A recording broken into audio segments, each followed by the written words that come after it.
네, 오늘 저와 여러분이 함께 나눌 말씀은 마가복음 4장의 말씀인데요. 감사합니다. 마가복음 4장, 마가복음 4장 35절로 41절의 말씀인데요. 마가복음 4장 35절로 41절까지의 말씀입니다. 저와 여러분이 한 절씩 교독하고 마지막 절은 합독하겠습니다. 그날 저물 때에 제자들에게 이르시되 우리가 저편으로 건너가자 하시니 무리를 떠나 예수를 배에 계신 그대로 모시고 가매 다른 배들도 함께 하더니 큰 광풍이 일어나며 물결이 배에 부딪혀 들어와 배에 가득하게 되었더라. 예수께서는 고물에서 베개를 베고 주무시더니 제자들이 선생님이여 우리가 죽게 된 것을 돌보지 아니하시나이까 하니 예수께서 깨어 바람을 꾸짖으시며 바다더러 이르시되 잠잠하라 고요하라 하시니 바람이 그치고 아주 잔잔하여지더라. 이에 제자들이 이르시되 어찌하여 이렇게 무서워하느냐 너희가 어찌 믿음이 없느냐 하시니 함께 읽습니다. 그들이 심히 두려워하여 서로 말하되 그가 누구이기에 바람과 바다도 순종하는가 하였더라. 아멘. 아멘. 할렐루야. 하나님이 우리와 함께 계시는 줄로 믿습니다. 아멘. 하나님의 사랑이 저와 여러분의 인생 가운데 충만한 줄로 믿습니다. 제가 그래도 나이가 좀 들고 신앙생활을 꽤 오래 하고 모태신앙이니까요, 전도사라는 명찰도 달고 이렇게 하다 보니까 때때로 저에게 이렇게 엄격한 잣대를 들이댈 때가 있어요. 학생들에게, 만나는 청년들에게는 하나님의 무조건적인 사랑과 용서와 은혜를 선포하면서도 제 스스로에게는 엄격한 잣대를 들이대면서 정죄감에 휩싸일 때가 있거든요. 주께로부터 온 마음 아니죠. 하나님께로부터 온 마음 아니죠. 근데 오늘 같이 찬양하면서 하나님 사랑을 높이 찬양하는데 그런 생각이 들었어요. 자녀를 기르시는 분들은 아마 100% 공감하실 텐데요, 자녀가 똥을 100번 싸든 1000번 싸든 그놈은 내 자식인 거죠. 그놈이 똥 싸는 것과 사랑하는 것과는 아무 상관이 없죠. 그러면서 나에게 엄격한 잣대를 들이대던 제 모습이 어리석었구나, 교만했구나 깨달아졌고, 하나님의 영원한 사랑, 하나님의 변하지 않는 사랑이 다시 제 마음을 아주 충만하게 채워주시는 것을 경험했습니다. 여러분들도 하나님의 사랑으로 충만하시지요? 우리 좌우에 계신 분과 인사하겠습니다. 하나님이 당신을 극진히 사랑하십니다. 한 분, 다른 분에게도 한 번 더 해주세요. 하나님이 당신을 극진히 사랑하십니다. 하나님의 사랑은 우리가 다 헤아릴 수 없어요. 이해할 수도 없고 알았다고 할 수도 없습니다. 말씀 나누겠습니다. 어느 대학교 철학 수업 시간에 있었던 일이래요. 신에 대해서 배우는 신론 시간이었는데, 하나님에 대해서 배우는 시간이요, 무신론적인 어떤 철학 베이스를 가지고 있던 한 친구가 반발심이 생겨서 교수님이 들어오시기 전에 칠판에다 낙서를 해놨습니다. 어떤 낙서였냐면요, 혹시 자막 준비되어 있나요? 보이실까 모르겠어요. God is nowhere 이렇게 해서 하나님은 어디에도 없다. 교수님이 들어오시기 전에, 신론 수업 전에 하나님은 이 세상 어디에도 없다, God is nowhere 이렇게 칠판에 낙서를 해놓고 교수님을 이제 좀 곤경에 빠뜨리려고 했던 거죠. 조금 지나고 이제 교수님이 들어오셨어요. 교수님이 들어오시고 칠판 가운데 크게 적혀있는 저 낙서를 보시면서 잠깐 생각하시더니 분필을 드시고 점 하나를 찍으셨어요.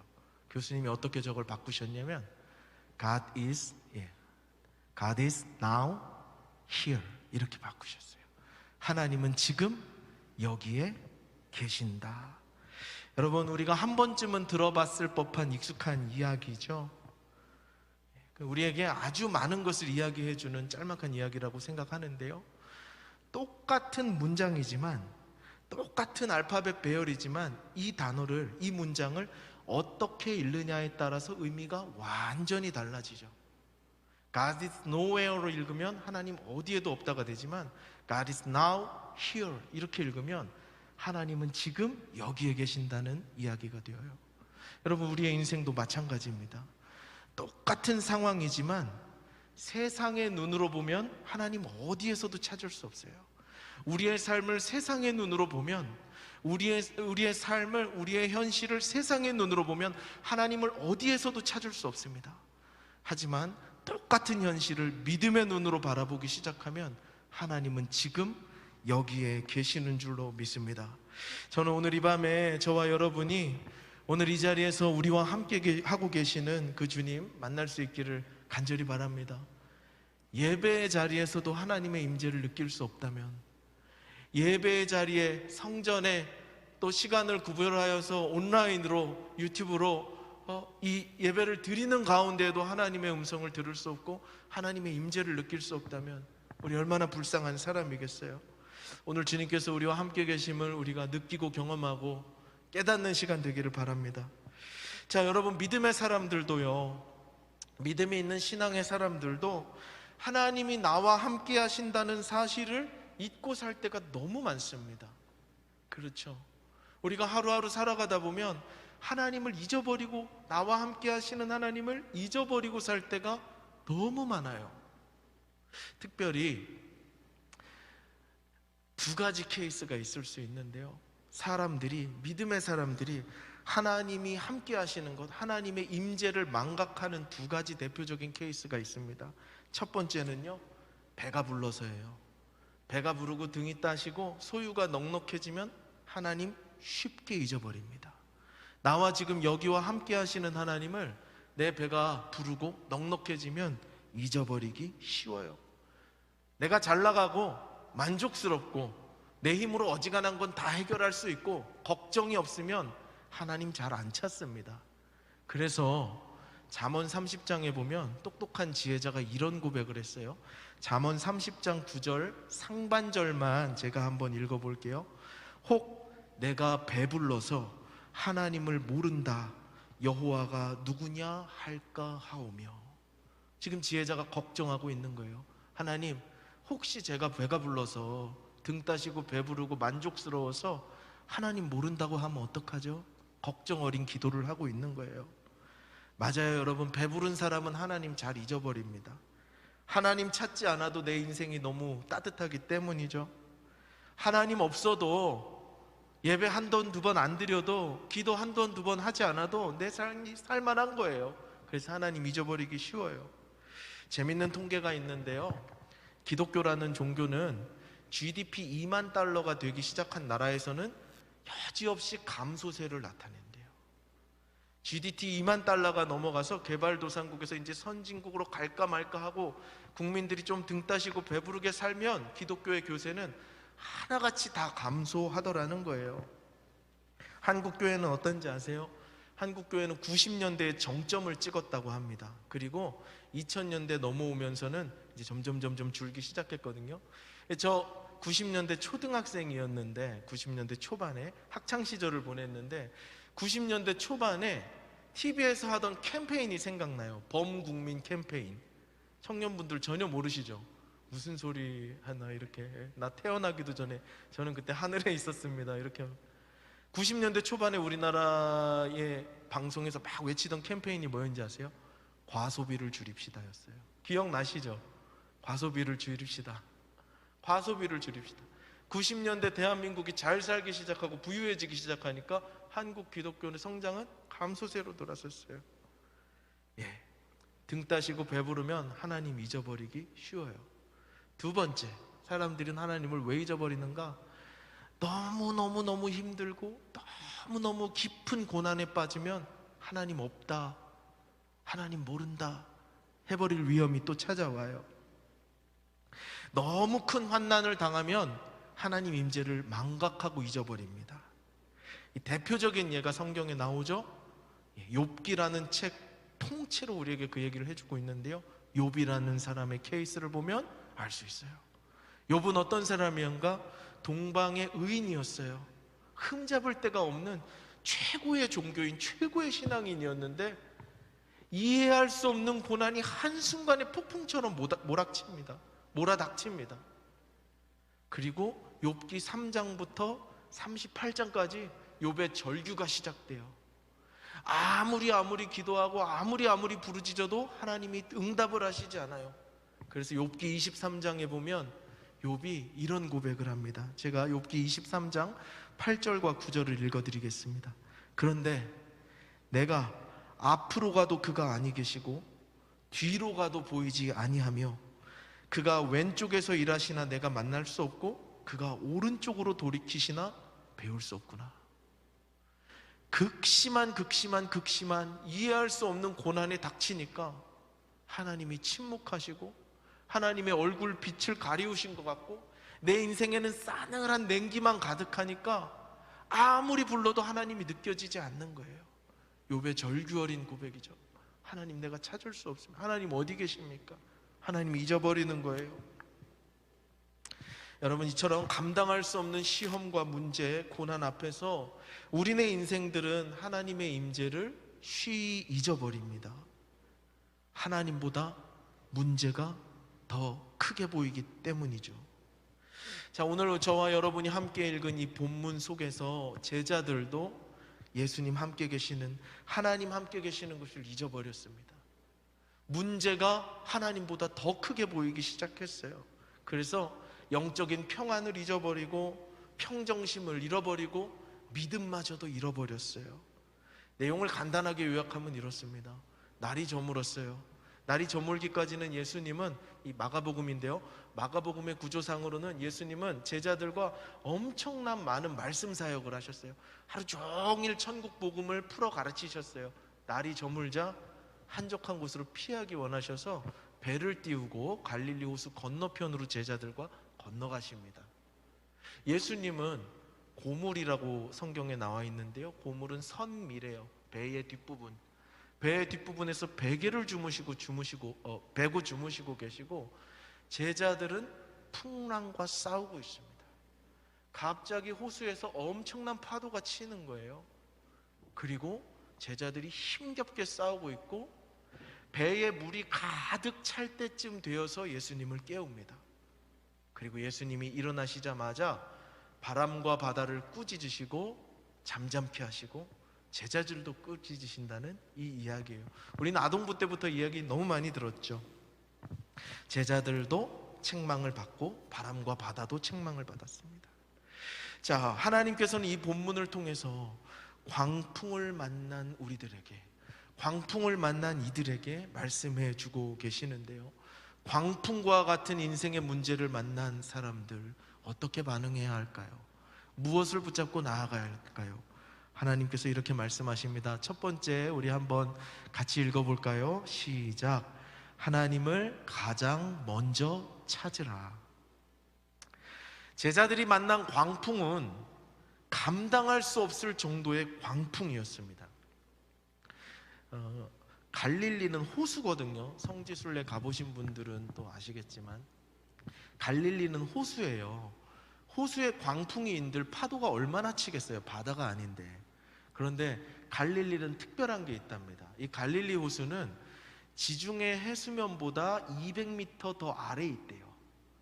해수면보다 더 아래에 형성된 호수인데 북쪽에 할몬산이라고 있는데 할몬산에서부터 차가운 냉기류가 쏟아져 내려오고 남쪽의 아라비아 사막으로부터 뜨거운 사막 기후가 올라오면 그 두 엄청난 뜨거운 기운과 차가운 기운이 날 저물 때쯤, 저녁 때쯤 되면 갈릴리 호수 부근에서 만나고, 그래서 예측할 수 없는 돌풍이 일어난다고 합니다. 심하게 파도가 일 때는 호수임에도 불구하고 2m가 넘는 파도가 인대요. 사실 현대 어업을 하시는 어부분들께 2m 파도는 그리 큰 파도는 아니거든요. 21세기 조선술로 만들어진 이 고깃배는 2m 파도 정도는 그냥 이겨낼 수 있어요. 하지만 원시적인 기술로 만들어진 고깃배, 제자들이 탔던 그 고깃배는 2m가 넘는 파도 앞에서 속수무책이었습니다. 제자들도 아무리 노련한 뱃사람이라고 해도 감당할 수가 없었어요. 자, 제자들은 처음 어떻게 했습니까? 자기의 힘으로 그 문제와 맞섰어요. 자기의 힘으로 그 광풍과 씨름하기 시작합니다. 배에 물이 가득하기 전까지는 자기 힘으로 할 것을 다한 거예요. 제자들이 알고 있는 항해술의 노하우를 총동원해서 이겨보려고 했습니다. 배에 물이 가득 차서 침몰 직전까지는 예수님을 깨우지 않았어요. 예수님에 대한 배려였는지 모르겠어요. 하루 종일 말씀 사역하시고 베개를 베고 선미에서 주무시고 계시는 그 예수님을 향한 최소한의 배려였는지는 모르겠지만, 어쨌든 제자들은 배에 물이 가득 차기 전까지는 예수님을 찾지 않았어요. 여러분, 이것이 문제의 시작입니다. 하나님부터 찾는 것이 아니라 방법부터 찾게 되는 것. 문제를 만날 때, 광풍과 같은 인생의 문제를 만날 때 하나님부터 찾는 게 아니라 인생의 방법부터 찾는 게 문제이죠.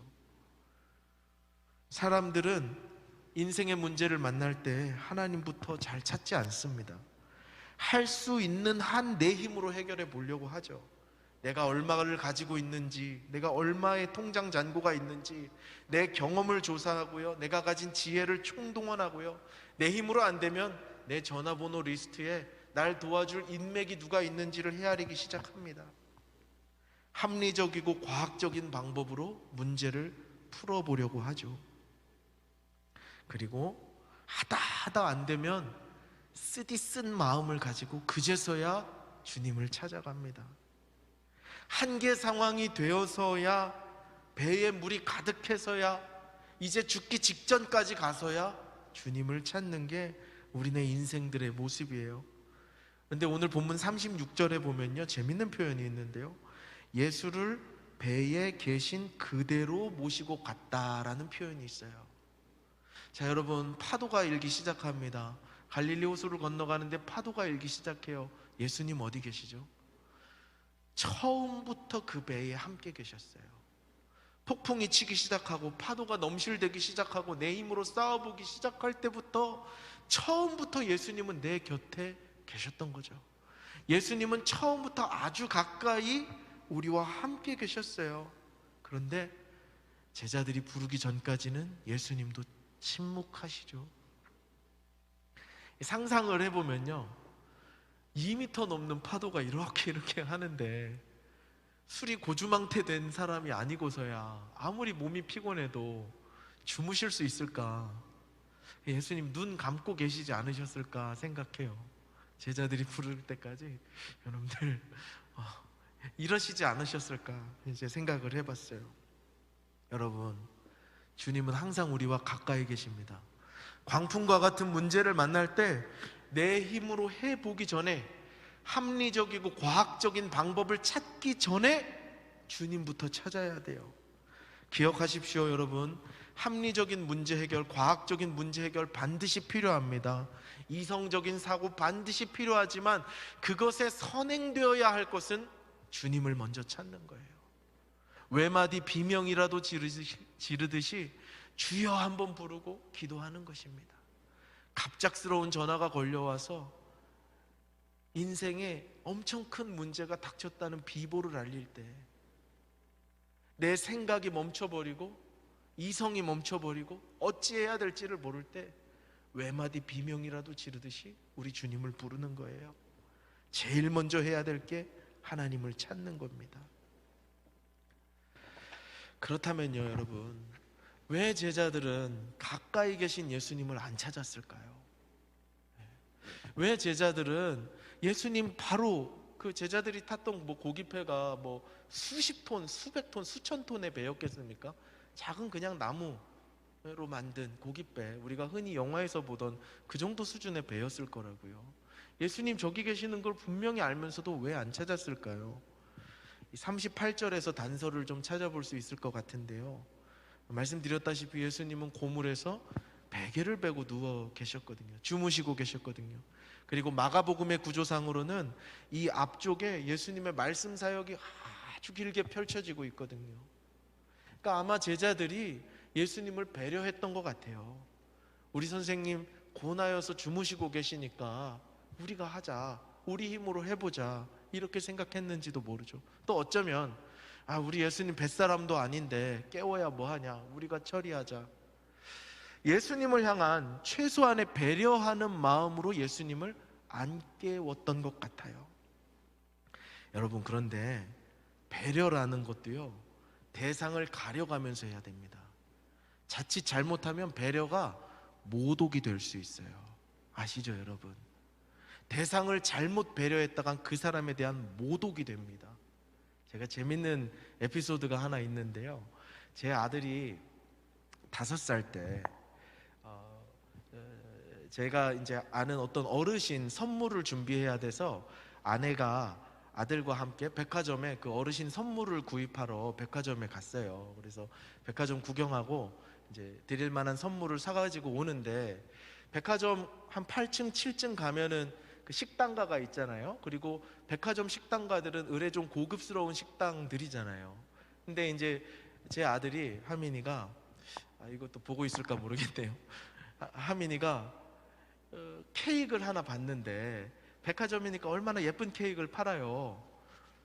이제 숫자에 대한 개념이 없으니까 케이크를 사달라고, 이거 먹고 가자고 엄마한테, 마치 자기가 살 것처럼 엄마 이거 먹고 갑시다 했는데 그 케이크 5만 원짜리였어요. 5살짜리 애 간식으로 5만 원 지출하는 거는 좀 아니다 싶어가지고, 이건 아니야 하민아, 이건 안 먹을 거야, 우리 집에 가서 다른 거 먹을 거야, 이렇게 하고 집에 데려왔어요. 여기까지 상황이 이해되시죠? 근데 문제는 그 다음날 일어났어요. 그 다음날 아내가 하민이와 함께 마트를 갔거든요.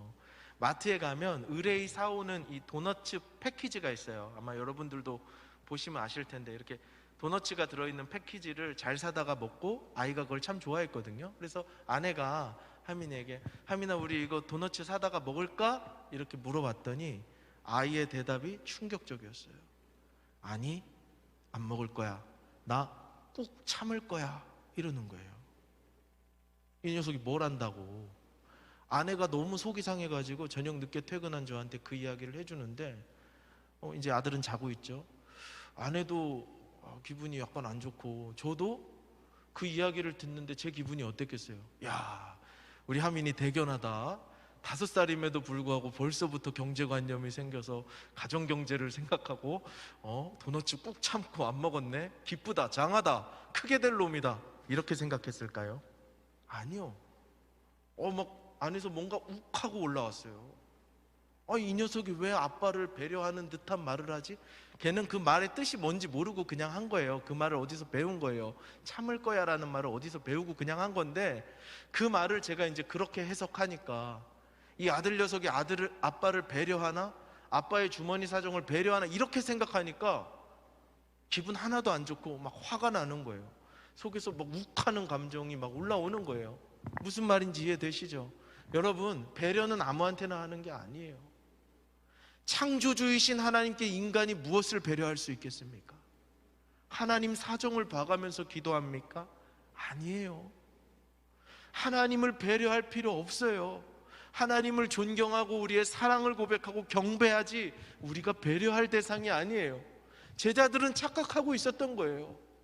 파도가 일면 예수님부터 찾아야 되는데 자기들의 힘으로 해보려고 애를 쓴 거예요. 잘못된 일이죠. 제자들은 결국엔 자기들의 힘으로 안 되니까 예수님을 깨우면서 물어봅니다. 제자들이 자기의 힘으로 최선을 다해서 사력을 다해서 싸우는 동안 예수님부터 찾지 않고 자신의 힘으로 이 문제와 광풍과 싸우는 동안 상황은 더 안 좋아졌어요. 파도는 처음부터 거셌는데요, 이 파도와 싸우면서 뭐가 더 거칠어졌는가? 제자들의 마음이 거칠어졌어요. 자기의 힘으로 있는 힘껏 광풍과 싸우다 보니까 제자들의 영혼이 거칠어졌어요. 38절을 한번 같이 읽어보겠습니다. 시작. 예수께서는 고물에서 베개를 베고 주무시더니 제자들이 깨우며 이르되 선생님이여, 우리가 죽게 된 것을 돌보지 아니하시니까. 제자들이 예수님을 깨우면서 질책하듯이 물어봅니다. 예수님, 왜 우리를 안 도와주십니까? 거친 파도와 싸우면서 제자들의 영혼이 거칠어진 거예요. 낮에 하루 종일 예수님께 천국의 복음에 대해서 듣고 은혜를 받고 말씀 들었던 것 다 잊어버렸습니다. 은혜를 소멸했습니다. 따뜻한 영혼이 냉랭하게 식어져 버리고 하나님을 향한 원망과 미움과 탓하는 마음이 가득해진 거예요. 자신의 힘으로 싸우다가 풍랑과 싸우느라고 그들의 영혼이 다 소진된 거죠. 쓰디쓴 마음으로 예수님을 찾아요. 왜 안 돌봐줍니까? 뭐합니까? 잠이 옵니까? 이런 표현이겠죠. 사랑하는 여러분, 그래서 광풍과 같은 인생의 문제를 만날 때 우리가 가장 먼저 해야 될 건 하나님을 찾는 거예요. 내 힘으로 뭘 해보기 전에 하나님부터 찾는 거예요. 방법을 모색하기 전에 무릎부터 꿇는 거예요. 시간이 없다면 외마디 비명이라도 지르듯이 주님 부르는 거예요. 사랑하는 여러분, 인생의 문제 앞에서 하나님을 가장 먼저 찾는, 하나님께 철저하게 의존된 저와 여러분 될 수 있기를 주님의 이름으로 축복합니다. 그런가 하면 그렇게 예수님을 찾는 그 제자들에게 예수님은 즉각적으로 기다렸다는 듯이 반응을 보여주세요. 두 번째 레슨인데요, 두 번째 레슨은 우리가 인생의 문제를 만날 때, 광풍과 같은 문제를 만날 때 잠잠하고 고요해야 한다는 것입니다. 39절을 제가 읽겠습니다. 예수께서 깨어 바람을 꾸짖으시며 바다더러 이르시되 잠잠하라 고요하라 하시니 바람이 그치고 아주 잔잔하여 지더라. 아멘. 예수님은 기다렸다는 듯이 일어나셨어요. 그리고 바람과 바다를 향해서 명령하십니다. 잠잠해라, 고요해라.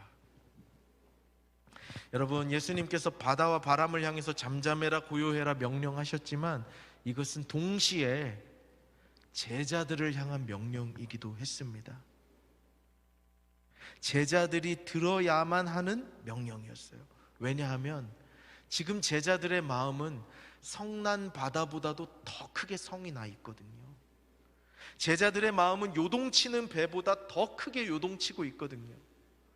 바다보다 더 큰 파도가 제자들의 마음속에서 일어나고 있거든요. 죽을지도 모른다는 두려움의 파도, 주님을 향한 원망과 미움의 파도가 제자들 영혼 안에서 걷잡을 수 없이 일어나고 있는 거예요. 그래서 주님은 바다를 향해서, 동시에 제자들을 향해서 잠잠해라, 고요해라 말씀하고 계시는 거예요. 여러분, 아무리 문제가 커도, 아무리 집채만한 엄청난 문제가 내 인생에 다가온다 할지라도 나의 영혼이 고요하고 잠잠하면 다른 국면이 펼쳐집니다. 저에게 목회 상담학을 가르쳐 주셨던 교수님이 계시거든요. 이상옥 교수님이시라고 TV에도 나오시고 유명한 분이신데, 이분이 인생의 문제를 해결하는 방법 두 가지를 설명해 주셨어요. 아주 요긴하게 들었어요. 첫 번째, 우리가 인생의 문제를 해결한다 그럴 때 익숙한 방법은 뭐냐면 그 문제를 진짜로 해결하는 거예요. 빚더미에 눌러 앉아 사는 사람들, 재정에 문제가 있는 사람들에게 문제 해결이란 뭘까요? 큰 돈을 벌어서 그 빚을 청산하고, 빈곤하고 어렵게 살던 사람이 여유 있고 풍성하게 살면 그 문제가 해결된 거예요. 맞죠? 질병으로 고생하시던 분이, 이 질병이라는 문제를 안고 살아가시는 분이 문제 해결하는 건 뭘까요? 이 질병이 낫는 거예요. 좋은 약을 쓰고 좋은 의원을 만나서 이 질병을 극복하고 건강한 몸이 되면 문제 해결한 거예요. 맞죠? 그런데 이런 문제 해결은 쉽지만은 않아요. 항상 되지만은 않아요. 기도를 아무리 열심히 해도 하나님의 뜻 가운데서 해결되지 않는 문제가 있어요. 사도 바울도 몸속에 육체의 가시를 지녔대잖아요. 3번 기도했대요. 근데 하나님 들어주시지 않았어요. 자, 이런 식의 문제 해결은 능사는 아니에요. 두 번째 문제 해결 방법이 있어요. 그건 뭐냐면, 내가 지금까지 문제라고 생각했던 그것을 문제로 여기지 않는 거래요. 어떻게 생각하면 이 교수님 지금 말장난하시나 싶은데요, 아니에요. 곰곰이 생각하면 인생에 엄청 깊은 지혜가 담겨 있어요. 문제라고 생각하는 것을 더 이상 문제라고 생각하지 않는 거죠. 문제를 초월해버리는 것입니다. 더 큰 관점을 갖는 거예요. 여러분, 영원이라는 시간의 관점에서 오늘 우리의 삶을 들여다보면요, 우리가 엄청난 광풍과 같은 문제라고 여기는 그 문제는 영원이라는 시간 안에서 그거를 보면 아주 사소한 해프닝밖에 안 되는 거예요. 맞죠, 여러분? 영원이라는 시간에서 우리의 인생 지금을 들여다본다면 우리가 고민하는 그 문제들은 그냥 해프닝이에요. 우리의 인생 드라마가 결국은 천국으로, 우리의 인생의 드라마가 결국은 해피엔딩으로 끝날 것을 믿고 그 믿음의 눈으로 문제를 바라본다면 전혀 다른 세상이 펼쳐지는 거죠. 하나님이 나와 함께 계신다, 하나님이 나의 영혼을 돌보신다, 하나님이 나의 좋은 아버지가 되셔서 내 인생의 가장 좋은 것만 허락하신다, 믿음의 고백을 한다면 우리의 문제는 더 이상 문제가 되지 않아요. 내가 주님과 한 배를 타고 있다, 주님이 저기 함께 계신다라고 생각한다면 우리의 문제는 더 이상 문제되지 않는 거죠. 문제를 문제로 여기지 않는 것, 이것이 진짜 문제 해결의 방법이라고 가르쳐 주시더라고요. 사랑하는 여러분, 문제를 바라보지 말고 하나님을 바라보시기를 바랍니다.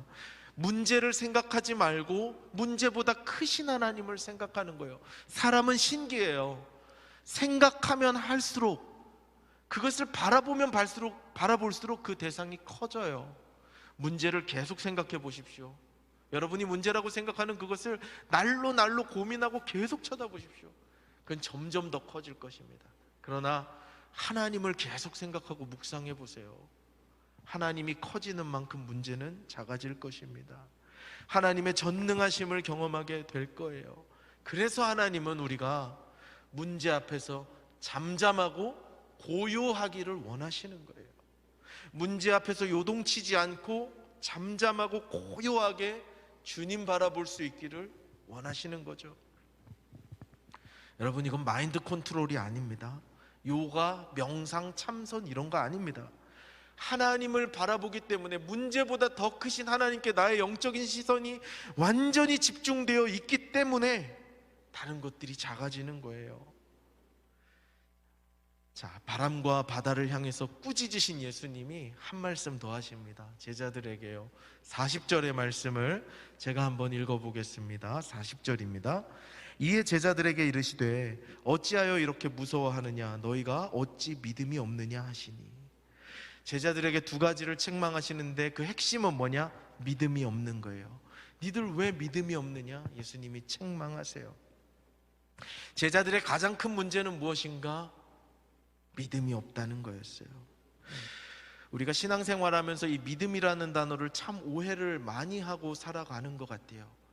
기독교에서 말하는 아름다운 가치 중에 믿음만큼 오해를 받고 있는 단어가 또 있을까 싶은 생각이 들어요. 여러분, 믿음을 무엇이라고 생각하세요? 재밌는 해프닝이 또 하나 있었는데요. 제가 다른 교회 청년부에서 활동을 할 때 저보다 나이가 어린 남자 청년 하나가 삶을 나누는데 속상해하면서 말을 나누는 거예요. 무슨 일인가 들어봤더니 자기가 전도한 자기 친구 초신자가 자기 보고 믿음이 없다고, 너 왜 믿음이 없냐, 믿음을 가지라고 권면을 했다는 거예요. 뭐 그럴 수 있잖아요. 먼저 된 자가 나중되고 나중된 자가 먼저 될 수 있잖아요. 근데 왜 그렇게 분통해하는가? 이상한 믿음을 자기한테 가지라는 거예요. 그 초신자 친구는 어떤 믿음을 가지고 있냐면, 하나님 기도하면 다 들어주시니까 진짜 초신자예요. 순수하게 하나님을 믿는 초신자. 그리고 아직 육신의 정욕이 정리되지 않은 초신자예요. 하나님 나의 기도를 다 들어주시니까 자기는 하나님께 페라리를 달라고 기도한다는 거예요. 그래서 전도한 이 청년 리더가 그건 잘못된 믿음이다, 욕망이다 하니까 무슨 소리냐, 너 믿음이 없다, 이렇게 얘기했다는 거죠. 믿음은 무엇인가? 내가 바라는 것이 이루어질 것이라고 확신하는 거, 그거 아니에요. 그건 확신이죠. 신념이죠. 긍정의 힘, 적극적 사고방식은 믿음이 아닙니다. 그건 복음 아니에요. 하나님께서 우리에게 요구하시는, 제자들에게 왜 믿음이 없느냐 찾으시는 그 믿음은 무엇일까요? 자기 확신? 아니에요. 내 염원과 바램대로, 내 기도대로, 내가 말하는 대로 하나님이 들어주실 것이다, 하나님을 내가 조종할 수 있을 것이다라는 자기 기만적인 확신, 그 믿음 아닙니다. 여러분, 기도를 더해, 40일 금식 기도해, 안 되면 2번에 3번에, 그러면 들어주실 거야, 이거 믿음 아닙니다. 기독교 신앙의 핵심은 자기 부임인데, 자기 부인인데, 그게 믿음이라면 그게 자기 부인입니까? 자기 확신입니까? 자기 강화로 나아가는 거거든요. 주께서 요구하시는, 찾으시는 믿음은 무엇인가? 주님을 향한 신뢰예요. 주님을 향한 신뢰. 이 신뢰는 나의 기대와 상관없습니다. 나의 기대와 바람과 소원과 기도의 제목이 있어도 그리 아니하실지라도 주님은 나에게 신실하신 분이십니다. 주님은 나에게 가장 좋은 것을 주시는 분이십니다 라고 고백하는 그 신뢰인 것이죠. 그것이 주님께서 우리에게 요구하시는, 제자들에게 요구하시는 진짜 믿음이에요.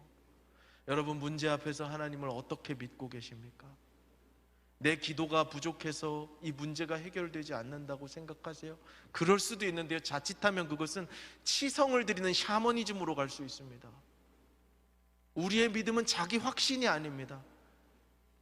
내 기대와 달라도, 내 염원과 바람과 달라도, 내 생각으로는 이게 절망으로 가는 것 같아도 우리 하나님 나에게 가장 좋은 것을 주시는 분이시다.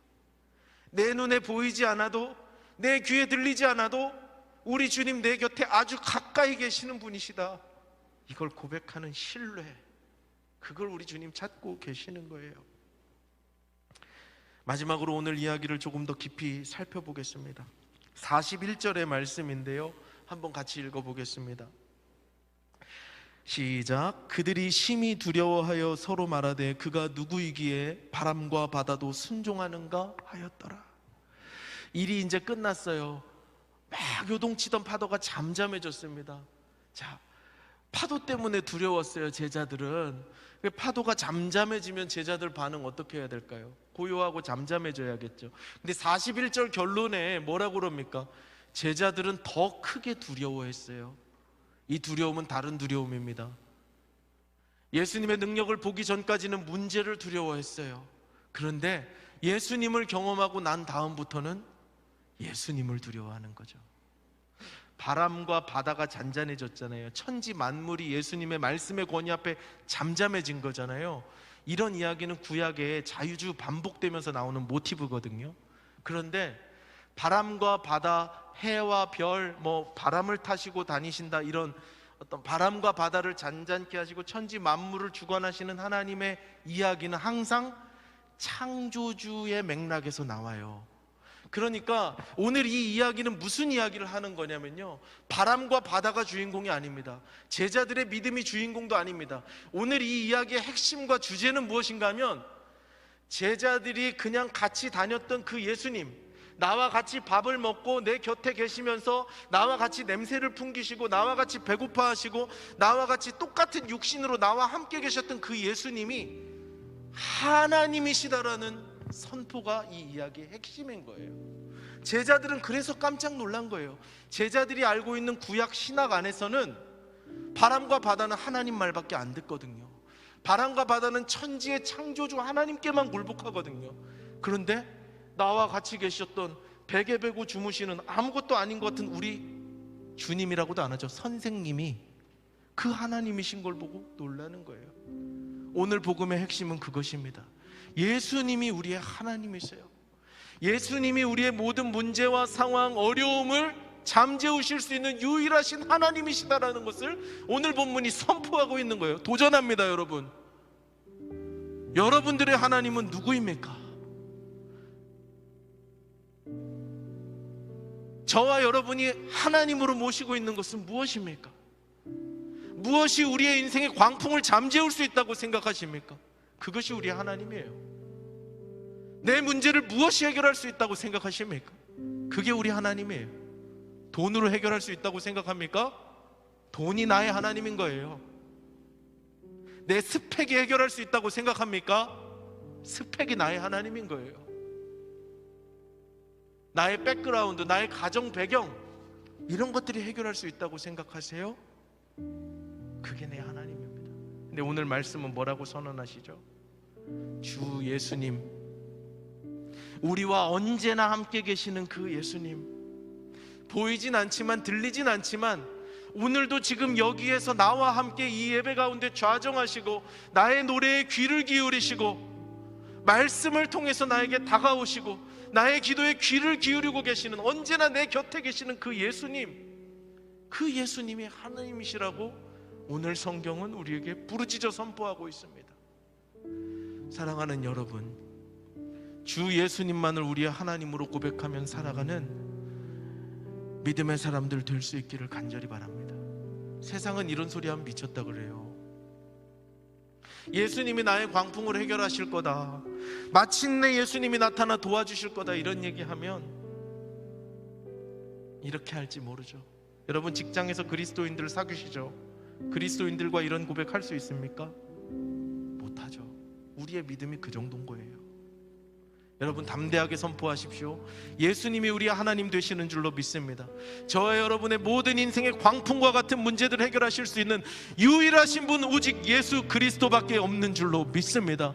오늘 이 밤에 그분을 바라보며 찬양하며 기도하며 우리의 인생의 문제를 아뢰며 나의 염원과 바램이 아니라 주님을 향하여 잠잠하고 고요한 신뢰를 올려드리며 나아가는 거룩한 밤이 될 수 있기를 바랍니다.